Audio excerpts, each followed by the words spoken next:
Hello, Stonecrest citizens. I'm Mayor Jason Lary, and I'm here to give you an update today with regards to what we're doing with the city of Stonecrest and some of the things that need to happen that you should be aware of first. And I want to start out by saying thank you all for your diligence and your prayers with regards to this entire situation regarding COVID-19. With this, we are updating our previously issued executive order to include some very important things that need to happen. But before that, I want you all to know that we've had a very good conversation with CEO Jim Forstner of Emory Hillendale Hospital. And here's some of the things that he told us about today that I want to send to the general public. There's two areas with regards to what happens here at Emory Hillendale, and this is really, really important. A respiratory area as it stands today, specifically for the coronavirus, and also all others from there. So he's handled that very well, and also there will be triage tents with regards to when you drive up outside of the hospital here at Emory Hillendale. There are people and folks that have a difference of opinion with regards to having a statewide shelter in place that has not been ordered by the governor. But what the CEO asked us to relay to the general public is that they are certainly open for business and certainly well prepared to handle this situation here in Stonecrest. With regards to shelter in place, we're going to talk about that specifically, and as we talk to Mr. Forstner with regards to that, I'm really sensitive to this because it talks about those that are medically compromised, the elderly, the medically fragile, and those that have chronic health conditions. For a person as myself, I'll be the first to tell you, I'm not afraid of anything. Never have been. Even having recovered from cancer, and those that are within 2 years of any kind of treatment, those are the first ones that you look out for. This, I am afraid of, period. I want to give you that message personally because you could be medically compromised. Those of you that think you're Superman and Superwoman, as I did before some things happened, you can give it to someone else, and that's a problem. The piece that we want to talk about today in a little bit more detail is regard to shelter in place. And I've been learning these terms as we go and actually watching the governor. Had a great conversation back and forth with him via text and what he's doing for the entire state and how each city and each province is different. And this is why the man has not called for a statewide shelter in place or a statewide stay home. But this is what we're going to do in Stonecrest as we are updating, as I said earlier, the previous executive order that you have here in Stonecrest. And I'll read you some of the things with regards to those definitions, and then we'll move from there. The findings of fact, and you'll be able to find this actually information out on our website as Mr. Bell and staff will make that happen. The biggest piece, folks, is the public gatherings of the city property and other places. And for the duration of the declared emergency, there will be no public gatherings on property owned and controlled, particularly by the city. To avoid confusion, the following definitions of gathering is pretty simple. More than 6, more than 10. You can stop calling City Hall asking if you could please use the parks. No. Here's another thing. As I'm passing by, some of the facilities outside is warm, it's nice, everybody's having great weather here. Stay home. Stay inside. Stay inside your own confinement. Because quite frankly, I want to tell you folks, it is exceptionally selfish for you to be around other crowds of people and then you all spread it to someone else. So just stop. This coronavirus is killing people. You can catch it and then you can die. Period.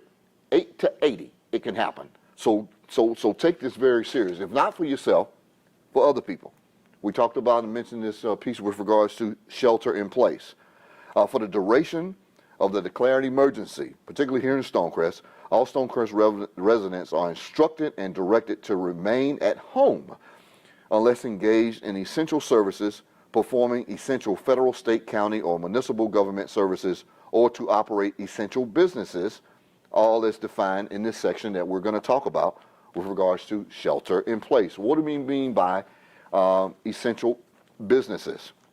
One is that essential services to engage in activities or perform tasks essential to their health, safety, or the health and safety of their family or household members, including but not limited to pets, such as obtaining medical supplies or medication, visiting a healthcare professional, or obtaining supplies that need to work from home. Very specific. It does not mean gathering at Salem Middle School Park playing basketball while 40 people are watching you. Ridiculous. Stop. You know, you're just making an opportunity to spread it even further. Let's talk about restaurants specifically. They will be open. They can have the opportunity for takeout, but we're not shutting down the entire restaurant and small business area here in Stonecrest to make everyone suffer. That's not what this intent is. This intent is to make sure that we are safe first, but then operate those businesses and opportunities under the guidelines so that we can suppress some of these things that's happening to us. Also, essential services shall mean to obtain necessary services or supplies for themselves or their family or household members, or to deliver those services or supplies to others, such as canned food, dry goods, fresh fruit, vegetables, pet supplies, fresh meat, fish, and poultry, and other household consumer items. Still under essential services shall mean to engage in outdoor activities, walking, hiking, running, so long as the individuals comply with the social distancing requirements, or keeping and maintaining a minimum of 6 feet of distance between themselves and others. To engage, as we talked about, for care of a family member or pet in another household. So what do we mean by essential businesses in this area? Medical providers, to include but not limited to primary care, physicians, their office staff, hospital, blood donation, or urgent care clinics.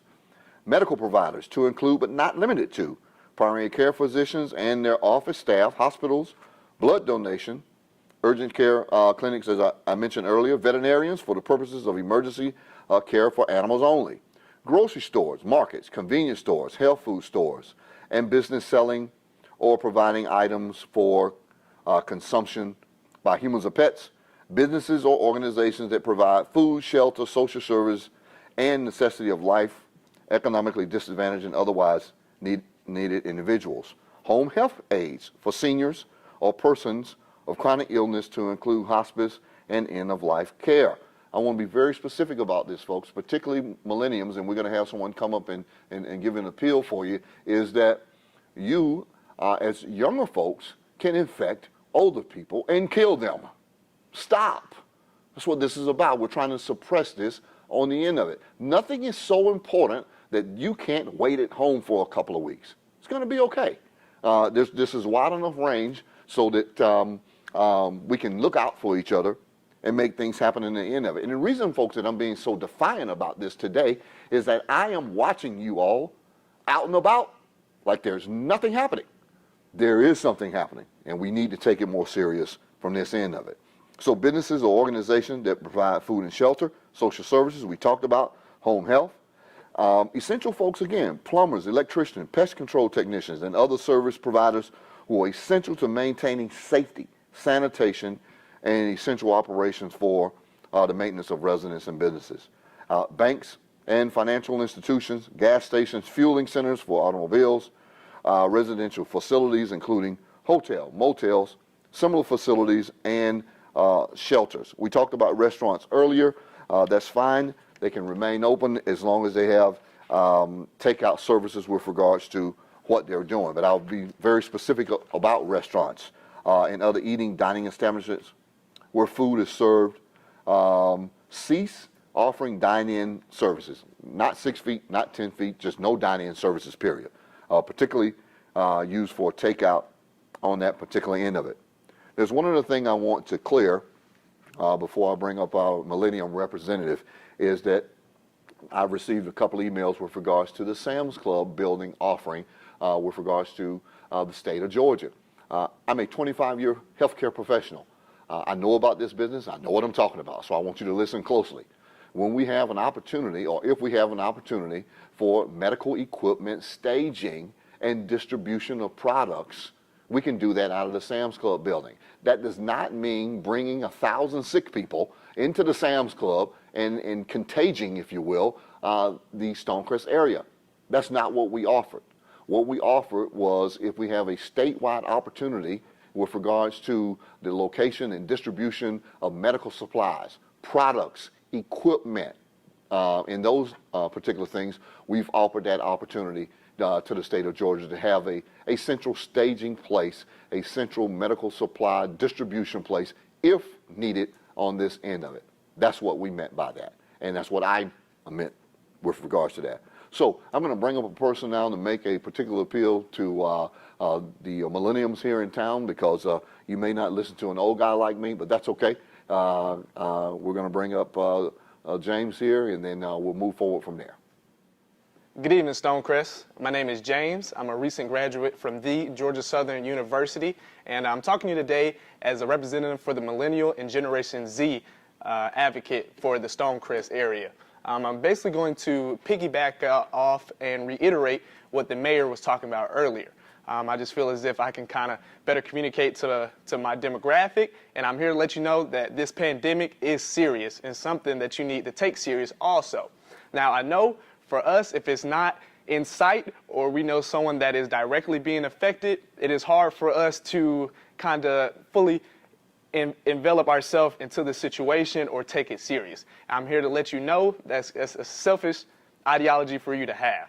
You know, I know that it's not as at risk for our age demographic as it is for younger children and the older population, but you got to think that not only if you get it, you'll be spreading it to those around you. So that's something that you definitely have to be mindful of.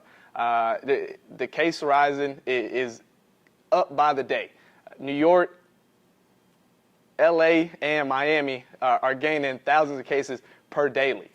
So you'll definitely see, just as the U.S. has taken over in the world as the most cases, that this is something that you shouldn't take lightly. This is one of those cases where you would rather be safe than sorry, and you definitely want to be considerate to those around you.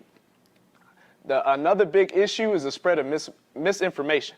You definitely want to do your own research and get your own facts about the pandemic rather than the information on social media. There's a lot of misinformation being spread around. Do your own research, because that's almost as damaging as the virus itself.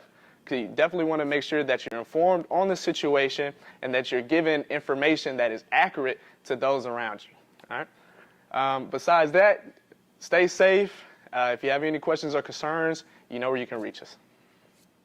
Thank you, James. We appreciate that. All right. So here's where we are today. From millennium to our seniors, do the best you can and stay at home.